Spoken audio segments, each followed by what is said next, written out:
Good morning, everyone, and thank you for joining us here today. My name is Lori Jobe, and I am president of the Saskatchewan Federation of Labor. Today, I am joined with leaders from 5 of the province's largest unions. Collectively, we represent 113,000 workers across every corner of our province. We are here today to call on the governments of Saskatchewan and Premier Scott Moe to immediately mandate the recommendations of the province's Chief Medical Health Officer, Dr. Saqib Shahab. At a news conference on January 12th, Dr. Shahab made strong recommendations in an effort to slow the community spread of COVID-19 and protect vital services. These recommendations include limiting gathering sizes to a maximum of 10 people, limiting gatherings in frequency and establish a consistent bubble, limiting non-school and non-work contacts, limiting essential travel between communities. We are asking for the government to listen and to implement these recommendations as public health orders before the situation gets any worse. Right now, the failure to implement any orders at all is leading to rampant community spread that is putting unprecedented strain on Saskatchewan citizens, the services Saskatchewan citizens rely on every day, including healthcare, education, and community-based supports. Every one of us here today is being inundated with calls from our members who are experiencing firsthand the impact of a lack of public health measures. Across sectors, these frontline workers report burnout and staffing shortages.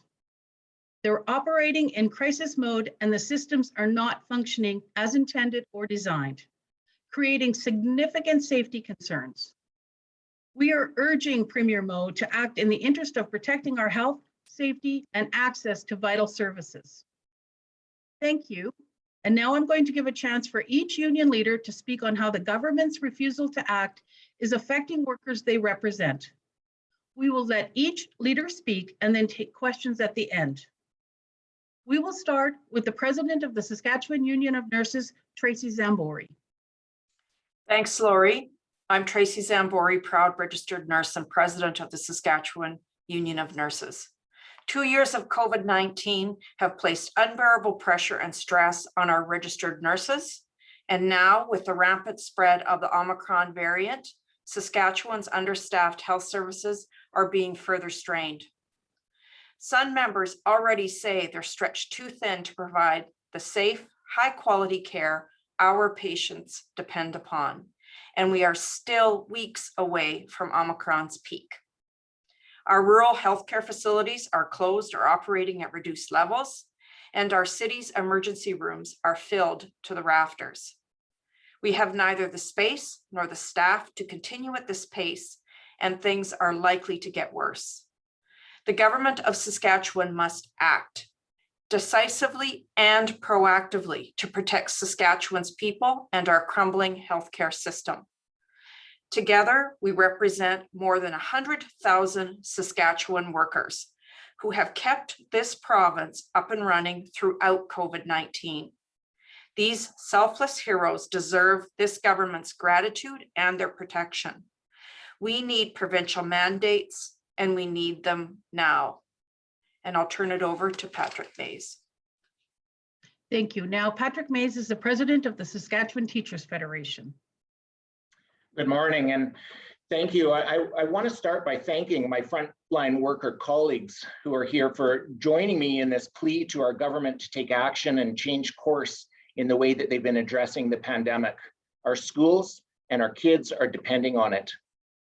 In the first time since we began raising our concerns about government's inaction to address this Omicron wave, the situation has predictably gotten worse. As a member recently stated to us, teachers are brave and student-focused, and they have been since day one. Teachers and other frontline workers who are here today asking for action have been shouldering the weight of this pandemic. Teachers, principals, school district personnel continue to do a truly heroic job with the tools that they have to keep their students and colleagues safe. But every morning since the new year, families across our province are faced with difficult and stressful decisions about their children's safety, often weighing knowledge that they are close contacts within the classroom and the fact that their child's learning would be impacted by time away from their teachers. The situation is unsustainable. The STF position has been, and it continues to be, that in-class learning is what is best for students and should be prioritized and made safe for everyone. When there is rampant community spread, as we are seeing now, it is impossible to keep that from impacting our schools and student learning. This is already true for some of our schools where they've been forced to move to online learning to address staffing issues and unmanageable case numbers. Thankfully, substitute teachers are playing a vital role in keeping schools open, but there aren't enough to provide coverage. Some schools have had to find non-instructional and unqualified staff to simply offer supervision due to the shortage of substitutes. The impact is that students are quickly losing access to consistent quality education. Students, families, and our teachers deserve so much better. We know what measures and protections we can take to limit the impact of this wave. Yet there's an apparent assumption by this government that everyone is going to contract Omicron no matter what we do. This is simply false and defeatist. Unfortunately, everything COVID related has become a divisive issue, but we must all agree that a child's education is critical and essential. The current trajectory of our government's inaction is putting our education system at risk. We can and must take action, every action at our disposal to protect the students and frontline workers of this province. We ask that this government bring teachers to the table. The best solutions are made when implementers are involved. We are ready and willing to do our part. Now, Premier Moe needs to do his part. And I'll ask Judy Henley from Canadian Union of Public Employees to speak next. Thank you, Patrick. As I am Judy Henley, president of Cupe, Saskatchewan. Cupe, Saskatchewan is the largest union in the public sector in this province, and we represent frontline workers who are often overlooked in the conversations about COVID-19. We are education support staff who keep our schools clean and support student learning. We provide the hands-on care in long-term care, home care, and hospitals. And we keep our healthcare system running as staff schedules, cooks, cleaners, and so much more. We are early childhood educators and social workers and counselors. We are librarians and municipal workers and staff at group homes and addiction treatment centers. Every day, these frontline workers and more are putting themselves at risk for all of us, and this government is failing to protect them. I want to thank our members across the province for their dedication to providing public services through the challenges of the pandemic, and under a government that has failed time and time again to take this pandemic seriously. After the Sask Party's government's disastrous handling of the fourth wave of the COVID-19 pandemic, I had hoped they had learned from their mistakes. I hope the government would follow the advice of medical experts and implement public safety measures to protect us from the latest, highly contagious variant. I had hoped the government would do more for the frontline workers they once rightly thanked at the beginning of the pandemic and now routinely take for granted. Workers still lack a guarantee of paid sick days, and wage supplements for undervalued frontline workers have ended, though the pandemic has yet no end in sight. Frontline workers in critical public services and their calls for more safety measures and resources are highly ignored by the government that refuses to listen. It's time to replace that faded hope with a collective demand for more action. Premier Moe's inaction is placing frontline workers and our communities in harm's way. It's time to demand better decisions making and more support for our frontline workers before more lives are lost and sickness overwhelms our communities. My message to Premier Moe is respect frontline workers and do better. I will now turn it over to Tracy Sauer, president of SGEU. Good morning. As the president of SGEU, I am pleased to lend our voice in this important topic on behalf of our members who continue to provide essential services across the province during these challenging times. As an organization that represents roughly 20,000 working people in Saskatchewan, we expect and deserve so much more. And we are here today to demand that our government do better. SGEU represents frontline workers in several sectors in our province: the public service, Crown, health, education, community services, and retail regulatory sectors. But they are more than just workers. They are our friends, our neighbors, an important part of our communities. We see and hear their struggles. We know the tremendous toll the pandemic has taken and the pressures that they are under to continue to keep Saskatchewan healthy and safe. We need a provincial government that has the backs of the people on the ground. We need true leadership. We urge the provincial government to listen and take heed.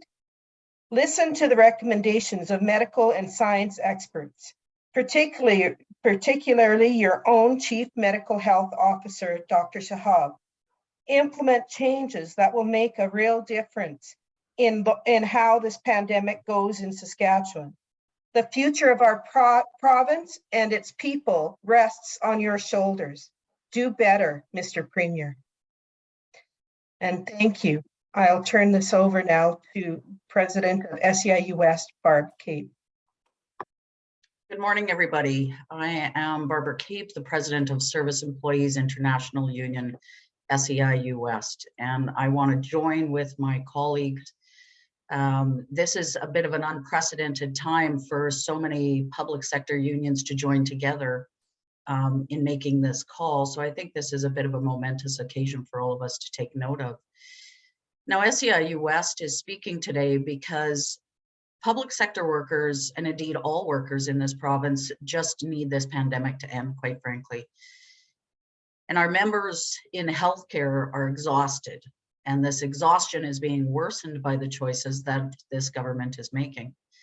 Our facilities and services in healthcare are being slammed by the impact of the Omicron variant of COVID-19, and we've only just recovered from the shellacking we took during the Delta variant. And that's worsened by the lack of strong public health orders that include gathering limits. But more than anything, healthcare workers are tired of short staffing and seeing this government use COVID-19 as an excuse to further privatize healthcare for a short staffing crisis, quite frankly, that predates COVID. Now, privatization only threatens to replace stable jobs in the public healthcare sector with unstable jobs in the private sector. And privatizing healthcare is shown not to be health efficient or financially efficient. It is certainly not the solution and doesn't reflect the values of Saskatchewan, which are based on us being there for our neighbors and building our communities together and helping each other during incredibly difficult times like now. Now, this isn't a fight with the government of Saskatchewan. It's a call from SEIU-West and every other public sector union to listen to the expert recommendations and implement stronger public health orders that can actually curb the impact of the infection rate of Omicron. We also call on the government to work with public sector unions on solutions to short staffing, because even though members across the healthcare and the education sector and the community-based organization sectors, even though they're exhausted, they continue to show up and provide vital care and services. And I think now is the time for us to show them that we care right back.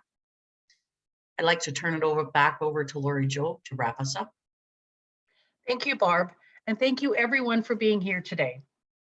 We hope that Premier Moe and the Saskatchewan Party government will see this as a strong message that it is now time to act to protect workers and the public services that Saskatchewan people rely on. And now we are happy to take questions. And if you would just raise your hand, I would be happy to direct the question to whomever you wish, if there's any questions at all. Now I need to be able to see the hands. Sorry. So Lori, they go in order. So Phil from the Star Phoenix has a question. Great, thanks so much. Phil.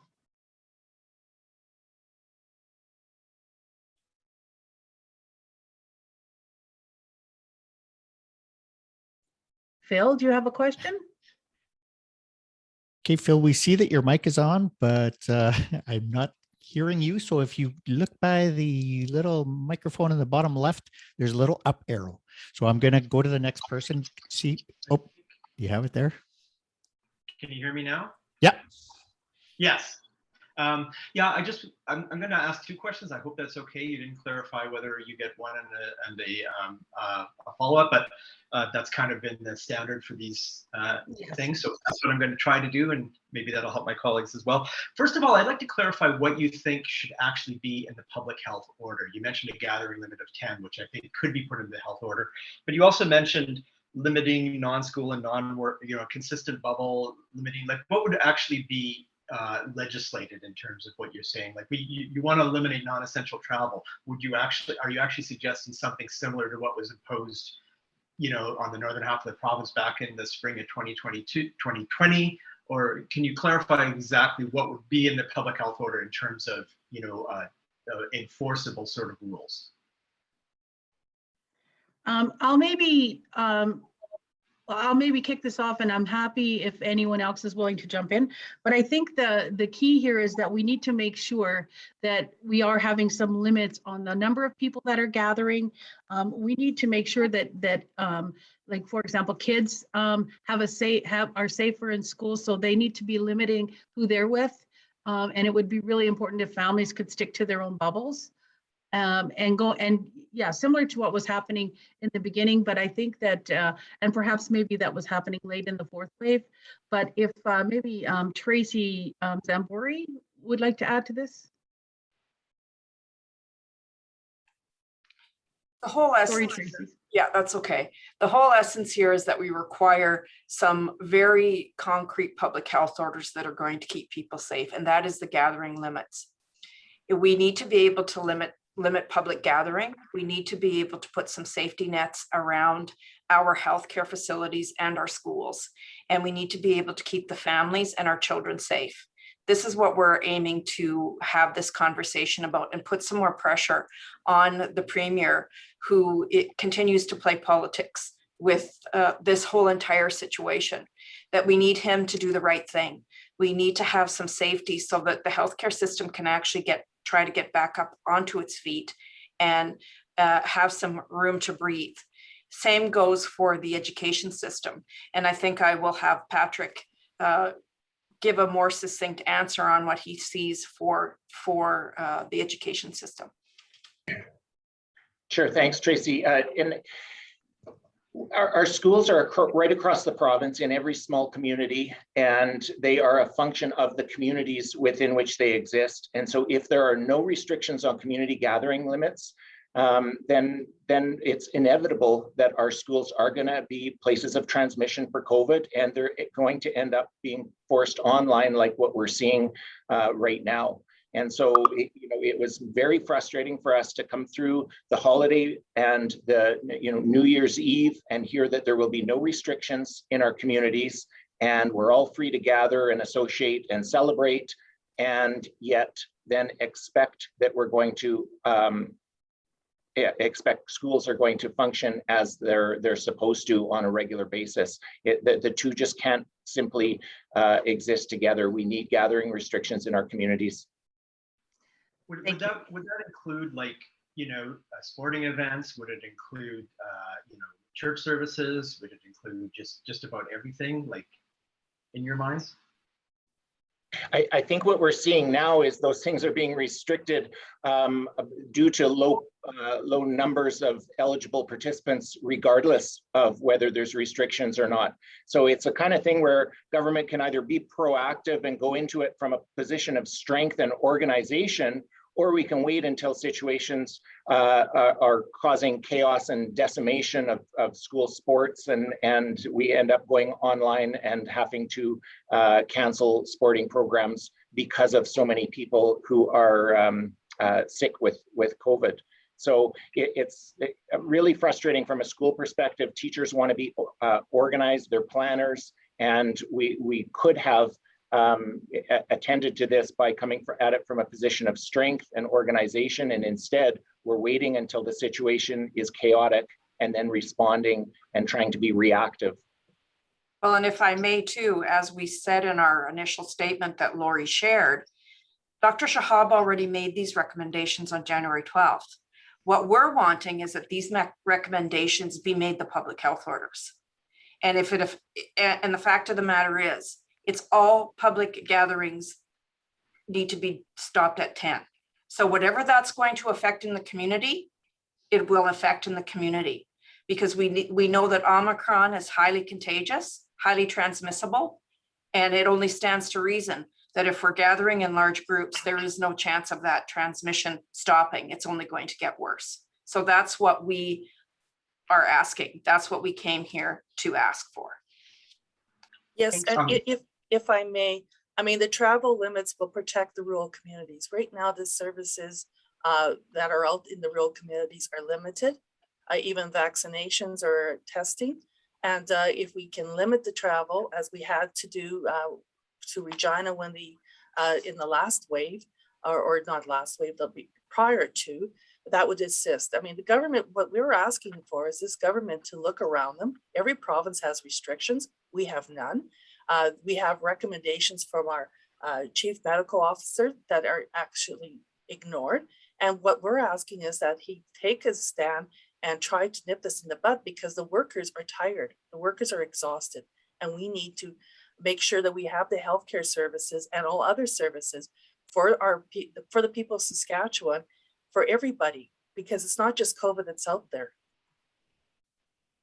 Thanks, Judy. So my second question is, Star Phoenix has confirmed modeling that shows record high number of COVID hospitalizations in February. Most optimistic scenario says more than 500. Can the health system handle that without postponing or canceling other services? Tracy, did you want to take this, and then maybe Barb Cape? It's becoming more and more evident that they're going to have no choice but to cancel. We saw that in that leaked email that came from the health authority, that they're going to have to start looking at what they're doing. We're hearing reports that they have no choice but to cancel, because there isn't the health human resource or the capacity in the system to manage it.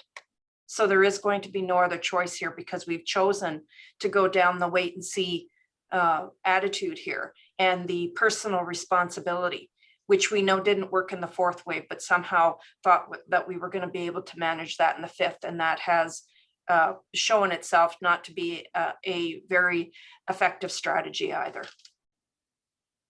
Thanks. Barb?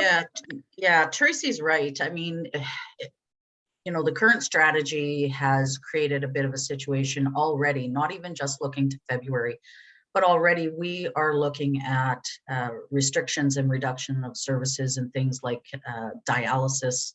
We're looking at restrictions and reduction in services and ability to provide care and long-term care.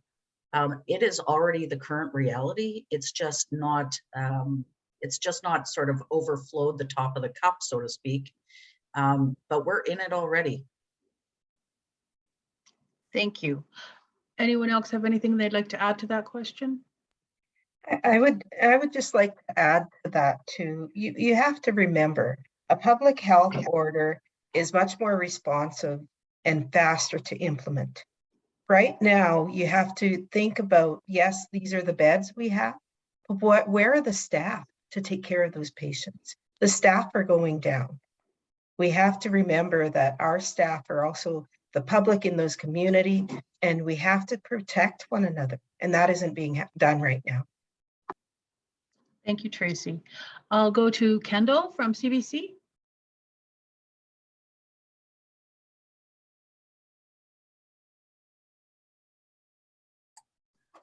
Hi, can you hear me now? Yes. Okay, perfect. There's been a lot of talk about burnout and people being stretched really thin. I'm just hoping that you can provide a bit of a wider perspective on the mental health impacts that the workers are facing, just being so stretched thin. We hear a lot about how restrictions are causing mental health anguish. I'm wondering if you can talk about it from the perspective of our workers who are dealing with this lack of restrictions. Sure. Tracy, do you want to pick this up? And I know that Barb and Judy can absolutely add to this as well. I know we all can. But, you know, we just participated in a study with the University of Regina, the healthcare unions. And the data that came from that was, well, for us was not shocking, but was extremely troubling, that 43% of registered nurses in this province are experiencing a mental health crisis, that they are not able to function. We met yesterday with a group of members 2 times a day. And what we found out was people are suffering. Morale is low. They cannot continue on. One of our members went so far as to say that the profound effect on a generation of nurses in this province is the ripple effect is going to be like something we've never seen. People cannot continue on.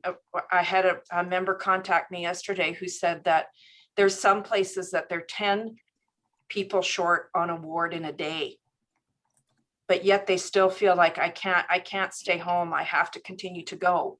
And they go, and then they're not able to function in their own lives. So I can tell you without a doubt that this is having a very negatively profound effect on our registered nurses and healthcare workers in this province. Thanks, Just to Tracy. add to that, sorry, Lori. No, Just to add to that, Kendall, what this looks like in sort of the, in the practical aspect is, there's a lack of focus and concentration on their ability to do their work.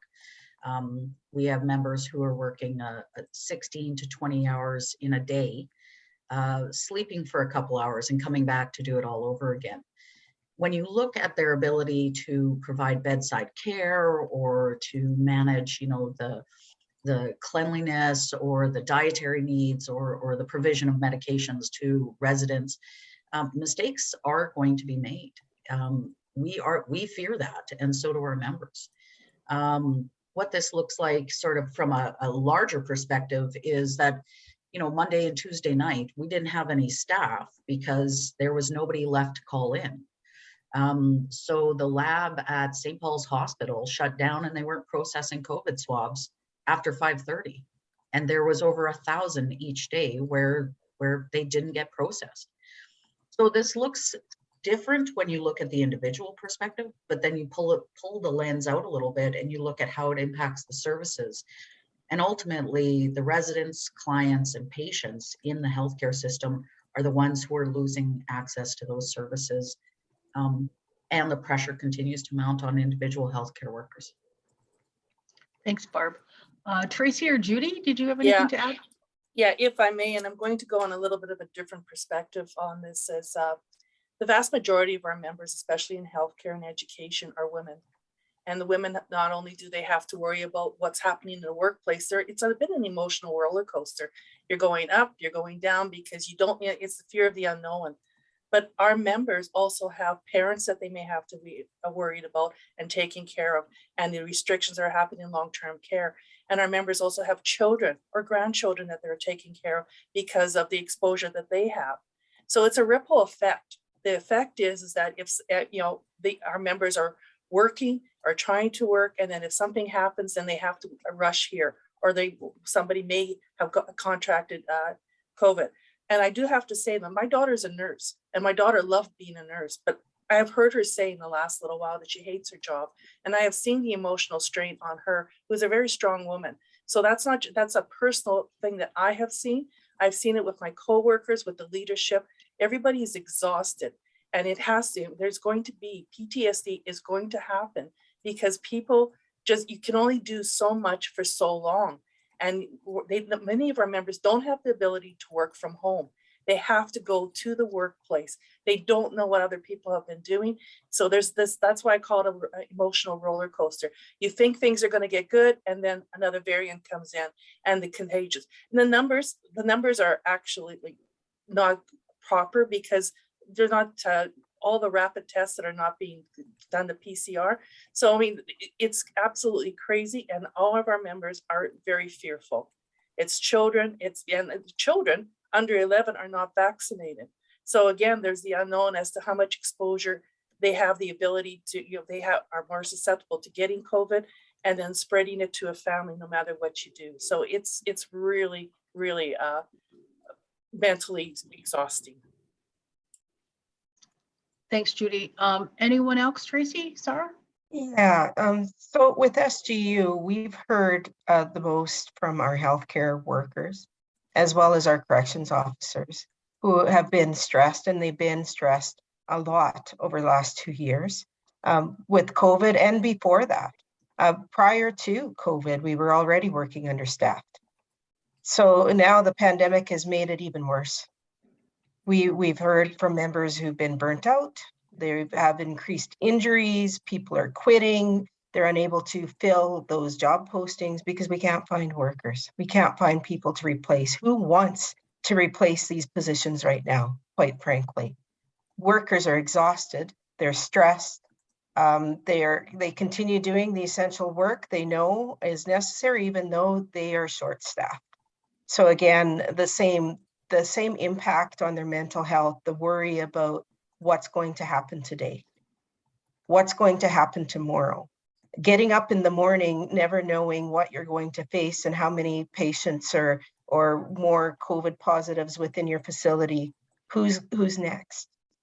It is unbelievable stress on all of the workers, all the essential workers who have no choice but to get up and go to work the next day. Thank you. Kendall, did you have a follow-up question? Yes. What message will it send to you all and the workers that you represent if after this plea, the government still decides not to implement any restrictions? Well, I'll just start with that, and then I'm sure others will have a response. I think that workers are feeling not respected by the provincial government, and they have been for quite some time. There is, especially the ones that are on the front lines, healthcare workers and education workers, and anybody that works in any of the services that we have, the grocery stores or the bus drivers. There doesn't seem to be anybody listening to them, and the frustration that they feel every day, it just never ends and it compounds. So yeah, there's definitely a feeling of a lack of respect, and I think that Barb might have wanted to add to that. Well, I'm laughing because, I mean, this is a global pandemic. It's not meant to be easy. It's not meant to be, it's hard. It's nuanced, and managing and being a provincial leader during a global pandemic is difficult. But that's what leaders sign up for. And I think, if I was to canvass any one of our members, I think if the Premier and the government of Saskatchewan chose not to implement stronger public health orders, they're going to see that, this has become a political football as opposed to a public health crisis. And I think we need to get back to the fundamentals. Let's focus on the fact that there are concrete ways for us to really slow, if not stop, the spread of this Omicron variant. And I think if we have those tools at our access, then we should be using it. Absolutely. Thanks, Barb. Anyone else want to add to that? I would just like to add, we've all heard the saying, the strongest leaders are those who follow. So this government needs to start following the advice of our chief medical officer. That is the best policy, to follow the advice of those who know. Right now, you are looking at 6 leaders here, union leaders who know what their members are going through. They need to start following in order to lead. Thanks, Tracy. Patrick, did you have something to add? No, I think everything's been said. Yeah. Thank you. All right, Allison from CTV. Hey, can you guys hear me? Yes. Perfect. I know Barb kind of touched on the impacts to quality of service, but I'm just wondering if Patrick could touch on how staffing shortages and then like back and forth from remote learning is impacting grades, as well as just quality of education in general. Yeah, absolutely. We have a system that really, teachers, as I said earlier, are planners. They like to be organized. Definitely we're a flexible bunch, but at the same point, we have to be planned and organized in order to stay in front of the students that we're teaching. And when we come in the morning and find out that immediately your preparation period, if you have any time during that day, is taken away, you're going to be in charge of a classroom during that time.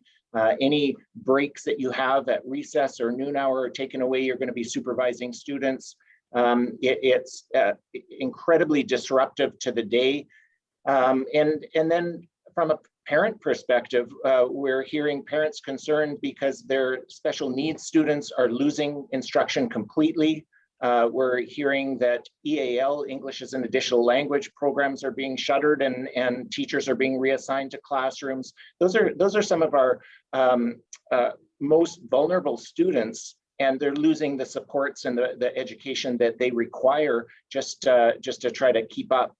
And so it's incredibly disruptive, knowing that in order to try to preserve some integrity of final exams in high schools, that school divisions are going to having 3 days of online learning in order to kind of create a bit of a buffer. Well, you know, all of this could have been predicted or was predicted and could have been prevented. And that's part of our frustration, is having that buffer instead of right before exams when students need to have some contact with their teachers and need to be gearing up and ready to write those exams. Having online learning then is not ideal. Having online learning after a week or two of trying to struggle to get by and having constant disruptions, that's not ideal. It's so much more better in education to go into a proactive situation where you can plan and go into it from a position of strength. And instead, we're scrambling. And it's really frustrating that government seems to think that it's okay. It's not okay. Students are suffering. Students are losing their education. And as I say, it's not okay. So it really is a system in chaos right now. Teachers showing up in the morning, not knowing what to expect, knowing that there's going to be staff shortages, knowing that there's going to be reassignments, and you know, the earlier question on mental health is a good one because it's incredibly draining and taxing on individuals and leads to burnout. Thanks, Patrick. Did you have a follow-up, Allison? I do. This one's on behalf of one of my colleagues for Tracy Zambori. I'm not sure if you'll be able to answer it, Tracy, but he's just wondering how nurses are seeing patient care for Omicron differ compared to the Delta wave. So are they having to give more fluids versus oxygen and those sorts of things? Well, I really can't get down to that kind of granular level because that's kind of, you know, confidential. I can't really get into that particularly, but what I do know that's different is there isn't as many people being admitted into the intensive care unit. So there is a difference between a care on the ward and care in an intensive care unit. But the biggest difference is that the Omicron has changed this game completely, and how it has affected staffing. I mean, last week we knew that we had over 1,000 healthcare workers out sick. Some of them positive with Omicron, some of them sick from regular seasonal illness, and some of them perhaps having to use their sick leave because their kids are homesick and they don't know how they're self-isolating. Because talk about a confusion from all of what's happening in the schools and people understanding just exactly how it is, do I stay home and how I don't. But what's happening actually on the floor is because we're so short-staffed, there is a definite change in how people are being cared for. Not because healthcare workers want it to change, because there's only so many of them to deliver the care. And the worry that they come home with if they haven't been able to do what they need to do. And one thing that we made clear last night to our members who are feeling so devastated is that this is not a creation, this chaos that we're in is not the creation of the healthcare workers or the teachers. This is a creation of a government who has chosen not to act. And it's not on the back of healthcare workers or teachers to fix it. It's up to Premier Moe and the cabinet to take a stand, take the proper principled stand, and put those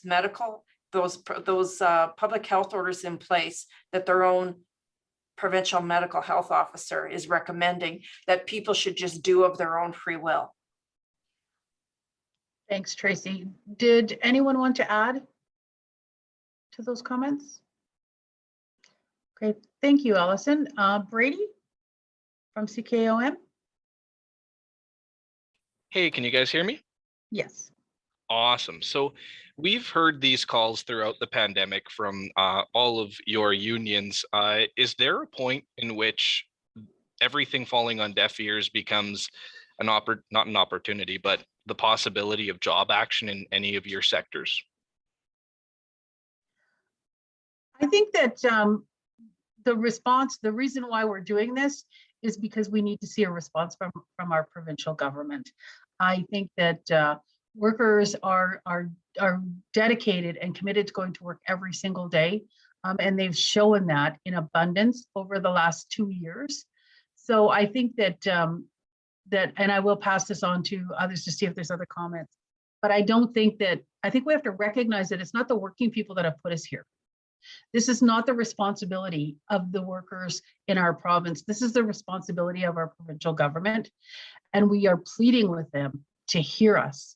So, and I'm just gonna see if there's anyone else that wanted to add to those comments. Well, and I think that this is a call for the public. This is a call for the public to contact their members of the Legislative Assembly and say, what is going on here? And why is it that we have a healthcare system and an education system that's being driven into its knees? This is what we need to see happen. You know, it's a call to action for all of us as citizens of this province, whether we're healthcare workers, education, teachers, John and Jane Q Public. We call on all of you. We ask you, please give a call to your member of the Legislative Assembly, call Premier Moe, call Minister Merriman, call the SHA and ask, what is the plan moving forward here? And what are we going to do to protect our healthcare system, to protect our healthcare workers, to protect our teachers, and our most valuable asset, our children? What are we doing to do this? Because we're hearing from people that this wait and see strategy, the personal responsibility strategy, all that's doing is leading us to suffering and to tragedy, and God forbid, some deaths that could have been avoided. Thanks, Tracy. Patrick? Yeah, absolutely. I think that's part of the reason for this press conference is this is from a place of commitment. We want to keep the province running. We want to keep our schools open. We want in-person learning to continue. We want a healthcare system to be there should we need to access it. So it's not a case of pulling any of the services that are provided by any of our members. It's a case of calling on Premier Moe to act, to commit to some community restrictions that will prevent the damage to the systems that we take pride in. We want to, like, teachers don't enjoy seeing their schools in disarray. Healthcare workers don't enjoy coming to work and seeing a demoralized, defeated sector. We're committed to making sure that our sectors are up and running, but we need some commitment from Premier Moe as well. Thank you. Anyone else want to jump in on that one? Okay, Brady, did you have a follow-up question? Just kind of a question for Patrick.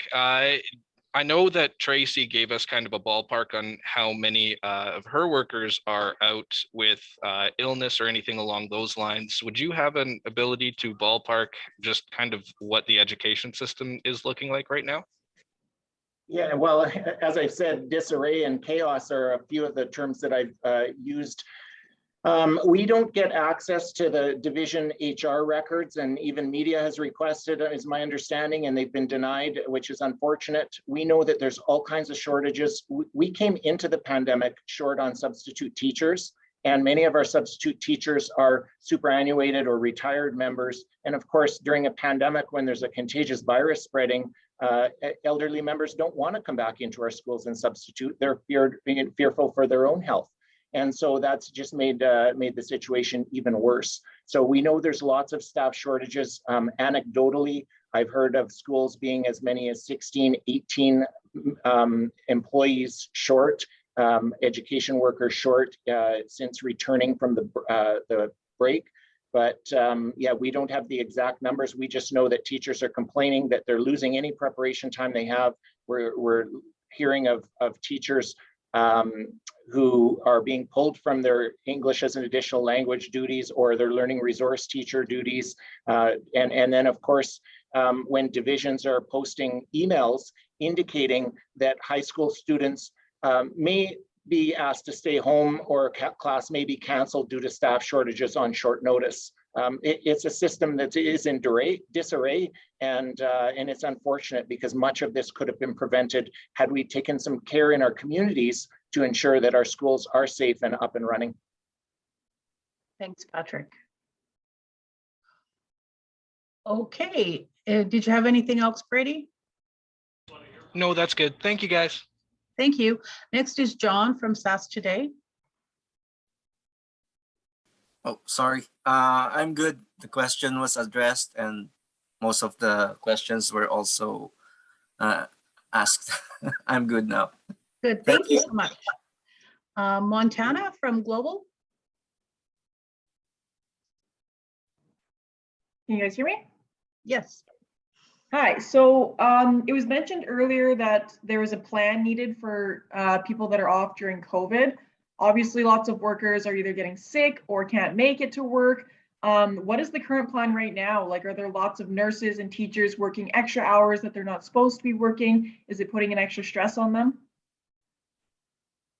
Tracy or Barb, do you want to go? Sure. So yeah, I mean, the short answer, Montana, is yes, it's putting a lot of stress on healthcare workers. And I think you would have heard the announcement from the SHA about their surge plan that they're looking to put in place. And like you, we all find it pretty thin on details. So we're still waiting for what the surge plan actually looks like. Right now, the reliance on overtime in order to get the services completed is throughout the system. It's in acute, it's in long-term care, it's in our rural and northern communities, it's across the system.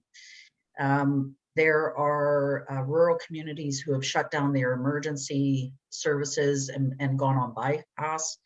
There are rural communities who have on again, off again lab services. So it's really unreliable for the people in the community.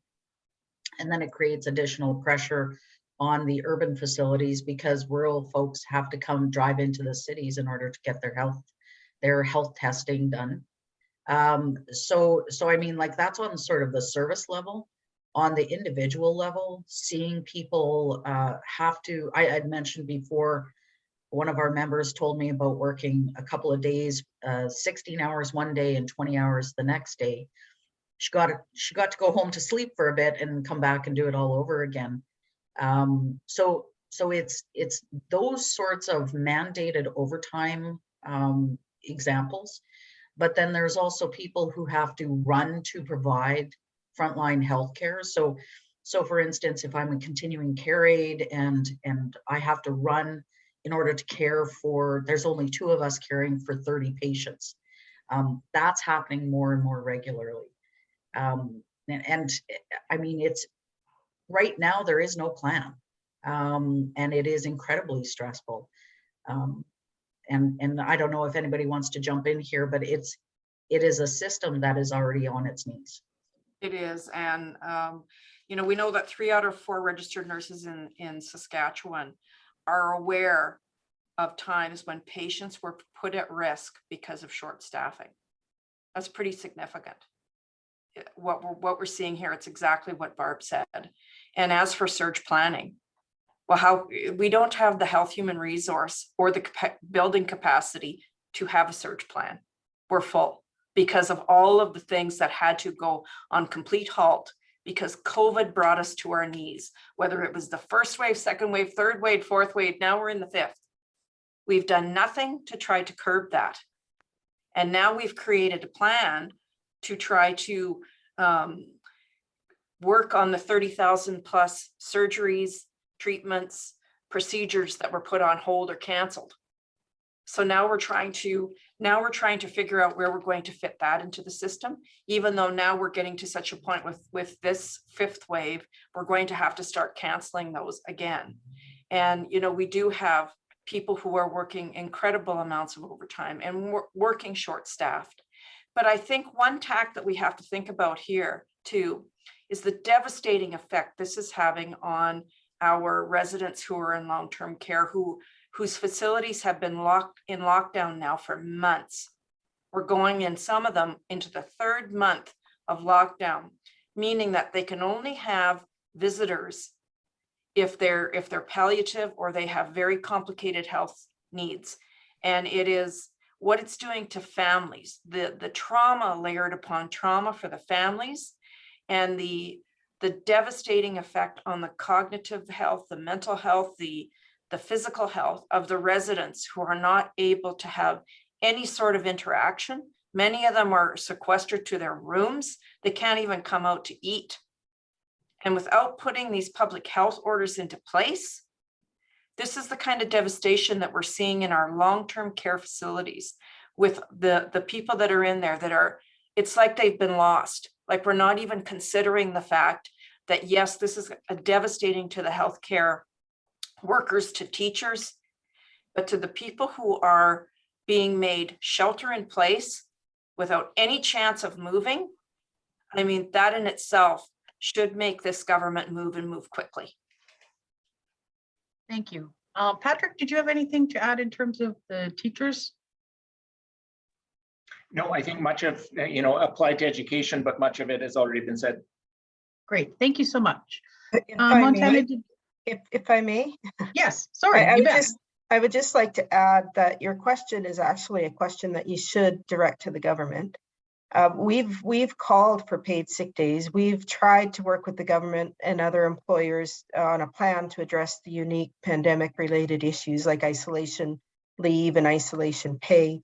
But from the government, we need to see more consistency, which is why the government needs to provide the leadership for the whole province so all employers are on the same page. Right now, everybody is, I believe the people I've talked to, my members, our members of SGEU, we don't even know what to think anymore. What is the plan? Because there's no consistency. It's all over the place. And we need this government to start leading. Thanks, Tracy. Montana, did you have a follow-up? Nope, that's perfect. Thank you. You bet. Lynn from the Leader Post. Okay, I think I'm unmuted here now. Yeah. Tracy mentioned this a little bit already with healthcare workers, but maybe from education or other workers sectors you guys cover, how is Omicron hitting workers different than previous waves? Because we've heard a lot of these calls kind of at different points throughout the pandemic as we've hit peaks of different waves, but how is Omicron different for workers this time? I could start. Thanks, Judy. So Omicron is very contagious, and which of course there's more cases. But what is different is that the government has reduced testing, the PCR testing, has reduced the ability to, and has all of a sudden said that a rapid test, if you're positive, just stay home. You don't have to, so our numbers are skewed. So to me, what's different is that the numbers are higher than what is actually being reported. And so what many of our members are seeing is what is not really factual information that is going out there. So for an example, in many workplaces, like we have community-based organizations, we have childcares, we have women's shelters, those have always been understaffed and underpaid as far as I'm concerned forever. And their workloads have increased dramatically. And again, it's the unknown as to what is going to happen and the exposure. So if you have a slight sore throat, you're supposed to stay home because you may have it.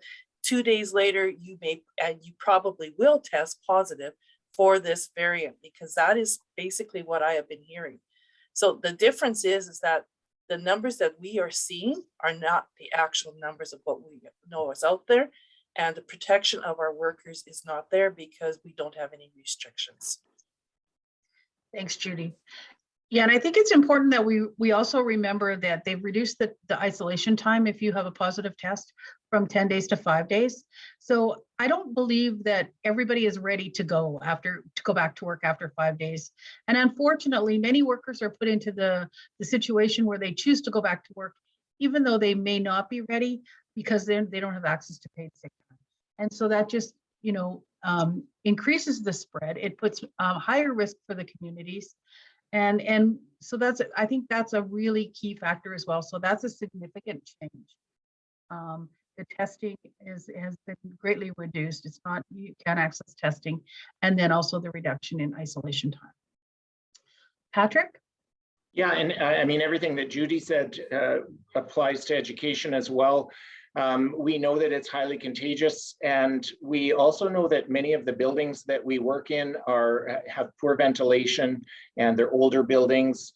And in middle of winter, when it's -30, -40 outside, the windows are all shut, and that just makes it even worse. We're also just concerns with ventilation, and then we also know in schools it's really the one place in society that there's absolutely no social distancing even possible, and so we have situations of overcrowded classrooms, 30, 35 students, where with an airborne illness is a recipe for disaster. The one positive thing, sadly, is in Saskatchewan, since returning from the break, we have had a lot of days where it's been so cold out that buses haven't been running. And so that's kind of created a situation where there are fewer students in our buildings. But at the same point, there's also fewer students in our buildings and fewer staff due to illness or testing positive. So kind of a perfect storm in our schools. But thanks, Patrick. Lynn, did you have a follow-up question? Yeah, I think, as Brady mentioned, like we've heard these concerns from a lot of you guys and your workers throughout Omicron already, and the government hasn't made changes. Because of that disrespect that workers are feeling, have you heard any rumblings or talk of workers wanting to leave the province? Barb. Thanks, Lynn. There have been those rumblings of people looking to sort of cast a wider net and go to other health systems like Manitoba, like BC, like Ontario, and even in Alberta. What we are hearing more of within SEIU-West is the number of people who are taking early retirement or retiring. People who are just simply throwing up their hands and saying, I've had it, I'm quitting, and I'm going to another line of work. That has increased exponentially. Thanks, I would have to echo that sentiment, that we have certainly heard at minimum 1 in 5 registered nurses who are eligible to retire they're doing it, they're going to do it. And it's not even just people at retirement age. It's people who can't work in the system anymore because it's become unmanageable and untenable for them. Thanks, Tracy. Did you have a follow-up? I see no. Okay.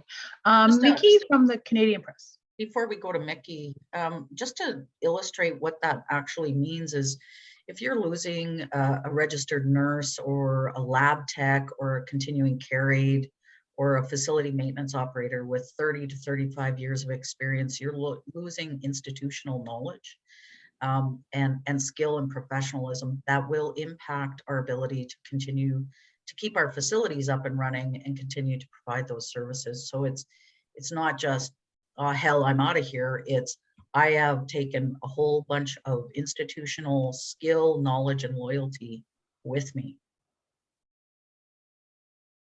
Thank you, Barb. Okay, we can go to Mickey. Yeah, this is kind of touched upon earlier in Barb, your statement, but something that I noticed too, that this really is unprecedented. All these union leaders coming together, and it seems more dire this time. And I was wondering, is there a moment that, led all of you to come together? Or I guess maybe is there something that prompted you guys to do this that hasn't occurred in other waves as well? I just wonder, does somebody else want to take this? Patrick, do you want to kick it off? Yeah, I mean, Barb mentioned it in her introduction, and it's unprecedented in my understanding. I've been in this role for 7 years now as president of the Saskatchewan Teachers Federation, and not once have we had a joint media release press conference like this. It is dire. It's incredibly important. We know that we're 2 to 3 weeks behind Ontario and Quebec. And I mean, we've maybe even left it too late at this point. But if this doesn't get the Premier to act, when we know that all of the committed employees who are supporting our communities across the province as frontline workers, supporting our schools, supporting our healthcare system, they need some action. They need to be listened to. It's not good enough just to say they don't seem to be working elsewhere. They are working elsewhere. The experts, the medical community is indicating that we need some community-based restrictions on gathering limits. And if all of the employees behind us don't have a voice, then this province is really in a dangerous situation. Premier Moe has to listen to this. He has to put some gathering restrictions on the province. Thanks, Pat. Tracy, did you have anything to add? Well, and I think for all of us too, we've not, as leaders, we've been able to work, we've always been working together. So the fact that we're coming together to speak publicly is great, but just to be clear, we've always worked together. We've always networked together to make sure that, you know, we understand that always happens. But I think collectively, we have never heard and seen the devastation to our membership like we have now. And we knew just from conversation, we have no other choice because the numbers are getting worse. The number of healthcare workers out sick was 1,000 last week, and it could be up to 2,000 or better this week. The devastation to our children, and we knew that we had to get together and we had to give a strong message to the Premier and a strong message to the public for some action. Thanks, Tracy. Did you have a follow? Oh, Judy, did you want to add? Yeah, I just wanted to say, like, you know, I've heard several times Premier Moe say that we have to learn to live with COVID. And my response is, and I believe everybody's here would be, he has to learn to govern with COVID and he has to do the right thing. And right now he's not doing the right thing. The restrictions are there in other provinces. This is the only province that can't access any financial support from the federal government because we don't have any restrictions. And I was just talking to some people in the service industry who is only, you know, because of the variant, even though there's no restrictions, there's no work because people are not going out. And so they are cut down and they have no ability to access. So not only is he trying to say, well, everybody has to be on their own accord, but many workers are suffering because they have no ability. So it's not just about the public sector. It's about all workers. And he is ignoring all workers. And his job is to represent all the people of this province. And he has not done that. Thank you, Judy. Did you have a follow-up, Mickey? I would just like to add Thanks, that Tracy. as well. So as union leaders, I think we do have a couple priorities that we need to mention as well. We need to do what we can to allow our members to provide the important services and programs that the public relies on. And we also need to ensure our members are treated fairly and are able to stay safe and healthy while they're doing their jobs. Right now, we can't even say that we're able to do that. And that's up to the government to step up and do that. They need to protect not only our members, but the people of this province. And we need to get some safeguards in place. Thank you, Tracy. Did you have a follow-up, Mickey? I do. You know, the government, they obviously are focusing on, you know, less measures because they want to, I guess, put their attention more on promoting preventative measures. But at the same time, they're withholding data that could help inform the public, such as modeling that maybe could sway the public to make the right decisions for themselves. So I was just wondering, what's your take on the government not only not imposing further measures, but also withholding information that could be useful to the public? Does somebody want to jump in on this one? Sure. Tracy? Barb, go ahead and then I can follow. Thanks, Tracy. So what is our take on it? It's awful. It's disrespectful to the people of the province. You give them the knowledge and the education, and they can help support these public health measures. And public health measures are preventative, actually. They will prevent further infection. They will prevent further community spread. But in a pandemic, you know, the way that you need to lead, the way that you need to govern is provide people with all of the information and let them know what the actual picture is, what the landscape is that we're working under. In combination with public health measures, I think then you give people the leadership that they're looking for. Well, Thanks, Barb. yeah, the Premier is taking a huge gamble with the system, the ability for the system to function, the healthcare system, the education system. He's gambling with the lives of the citizens of Saskatchewan, and he's gambling with the lives of healthcare workers and of teachers. And it is up to us to stop that gambling. It's not, we should not be gambling with systems and with people's lives in this province. This should not be a political pawn to try to pander to a certain section of this province. He's here to govern the entirety of this province, that Judy so eloquently said. Not just certain sects where he feels this is where I need to worry about being able to maintain my position. Should start thinking about the fact that the public has long memories, and so do healthcare workers, and so do teachers. 2024 isn't that far away. Thank you, Tracy. Does anyone else want to jump in? Have anything? Yeah, to add there? I mean, I just kind of want to, you know, Tracy and Barb have done an excellent job on this. I just feel that this government needs to learn to listen to everybody. And what has happened with this question is he has given many people a false sense of security that everything is okay. And it's not okay. And it's, you know, it's healthcare, it's education, it's in many ways, like it's in the service industry, it's in our community-based organizations, it's in shelters. I mean, we have problems right across. Workers that are going to work and don't have the luxury of staying at home are exposed all the time. And he has ignored that, and that is just not right. It is his job, it is employer's job to make sure that we have a safe workplace, and that has not happened. Thank you, Judy. Is that everybody? Just to add to Oh, hi, that, Tracy. information is power, right? So if the public they need to be able to access that reliable, timely information to make informed decisions. That will help all of us get through this pandemic. And we need to trust that government decisions will be based on using that reliable, factual information. Thank you very much. So I think that's all the questions that we have. So with that, I think we can wrap up. But once again, I really want to thank each and every one of you for being with us today. I want to thank my colleagues from the labor movement, the leaders that have had such an incredible job to do over the last couple of years and have stepped up in a tremendous way. And I'm so very, very proud of each and every one of you. But I also want to make sure that if you have anything to follow up, you have our contact information. Again, our message is we are really calling for our Premier to show some leadership, to put some restrictions in place, and to listen to the medical health officer, because we really need that to happen for our province to survive and to get through this pandemic.